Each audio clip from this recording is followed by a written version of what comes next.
Hello everyone, my name is Vivian Poole, and today I'm going to provide a historical and social political context for the advocacy and accommodations at the heart of special education.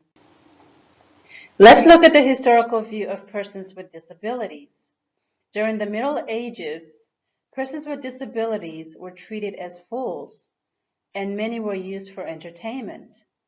And during the Renaissance age, they were treated in a humanely manner, but they were not allowed to be educated. Persons with disabilities were still being discriminated against in many parts of the world. Many are being isolated, mistreated, and even excluded from society. Many are still denied education.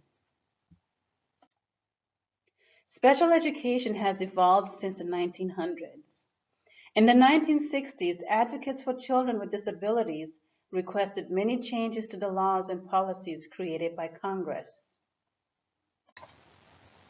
In 1975, Congress declared under Public Law 94-142, under the Education for All Handicapped Children Act, that all children with disabilities are entitled to receive a free, appropriate public education and provided a funding mechanism to meet the cost of offering such programs.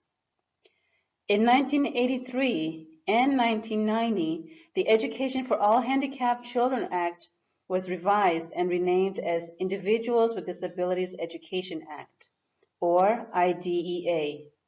The main elements in the statute remains consistent despite the various changes. By 2004, IDEA was revised and changed again to Individuals with Disabilities Education Improvement Act, or IDEA 2004. The new change requires all special education teachers to be highly qualified in their field. When the IDEA was developed, many more litigation cases took place, leading to more changes to policies and regulations for persons with disabilities. The IDEA was created to protect the rights for all children with disabilities and their parents. Also, there are several procedural safeguards for children and parents under the IDEA that must be taken into considerations. Such procedures include the notice of school's proposed actions and parents' rights, consent to evaluate, and so forth. For more complete information, it can be found in the U.S. Code of Federal Regulations, Title 34, Subtitle B, Chapter 3, Part 300.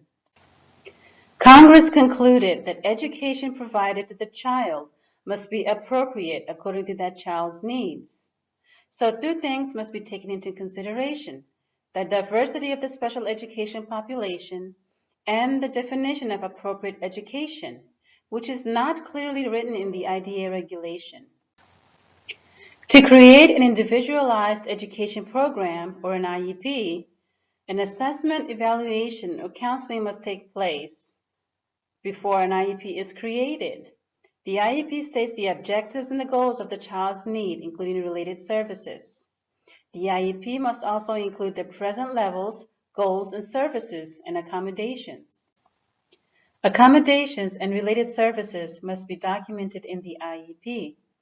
The school must provide related services to benefit the child's special education program. But also keep in mind that a child is not guaranteed all related services. Now that you are aware of the rights for persons with disabilities, there are steps you can take to advocate for your child. Gather information. Learn who is who in the school district. Know your rights within the law. Be proactive and propose solutions.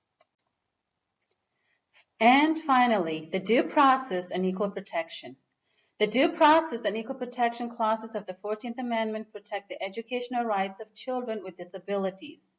State law cannot override this constitutional protection.